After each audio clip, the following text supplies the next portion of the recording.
ದೇವಸ್ಥಾನದ ಬಗ್ಗೆ ಕೆಡದಾಗ ಮಾತಾಡಿದ್ ನಂಗೆ ಇಷ್ಟ ಆಗಿಲ್ಲ, ಆ ಜಾಗದ ಬಗ್ಗೆ ಮಾತಾಡಿದ್ ನಂಗೆ ಇಷ್ಟ ಆಗಿಲ್ಲ. Don't come to temples.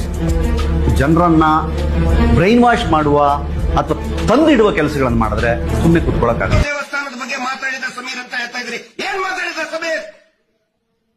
Hindu ದೇವಸ್ಥಾನ ಹಿಂದೂಗಳದ್ದೇ ಇರಬೇಕು ಅಂತ ಹೇಳಿದ ಅವನು, ಹಿಂದೂಗಳದ್ದು ಅಲ್ಲ ಅಂತ ಹೇಳಿಲ್ಲ. ನಾಚಿಕೆ ಆಗ್ಬೇಕು ನಿಮಗೆ. ಒಂದು ಅತ್ಯಾಚಾರ ಪ್ರಕರಣದಲ್ಲಿ ಒಂದು ಹೆಣ್ಣು ಮಕ್ಕಳಿಗೆ ಧ್ವನಿ ಎತ್ತದ ಇದ್ದ ಸಮೀರಿನ ಬಗ್ಗೆ ಹಿಂದೂ ಮುಸ್ಲಿಂ ಮಾಡ್ತಾ ಇದ್ರಿ ನೀವು. ಕ್ಷೇಮ ನೀವು.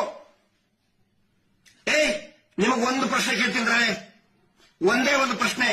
ನಿನ್ನ ಮನೆ ಹೆಣ್ಣು ಮಗಳಿಗೆ ನಿನ್ನ ಮಗಳು, ನಿನ್ನ ತಂಗಿನೋ, ಹೆಂಡತಿನೋ, ತಾಯಿಗೋ ಯಾವನಾದ್ರೂ ಒಬ್ಬ ಕಿರಾತಕ ಹಿಂದೂ ಎತ್ಕೊಂಡು ಹೋಗಿ ಹಾಳು ಮಾಡಿದ್ರೆ, ಆಯ್ತು ಬಿಡಪ್ಪ, ನಾನು ಹಿಂದೂ, ಅವನು ಅತ್ಯಾಚಾರ ಮಾಡಿದವನು ಹಿಂದೂ, ಹೋಗ್ಲಿ ಬಿಡು ಅಂತ ಸುಮ್ಮನೆ ಬಿಡ್ತೀಯ ನಾಲಾಯಕ್?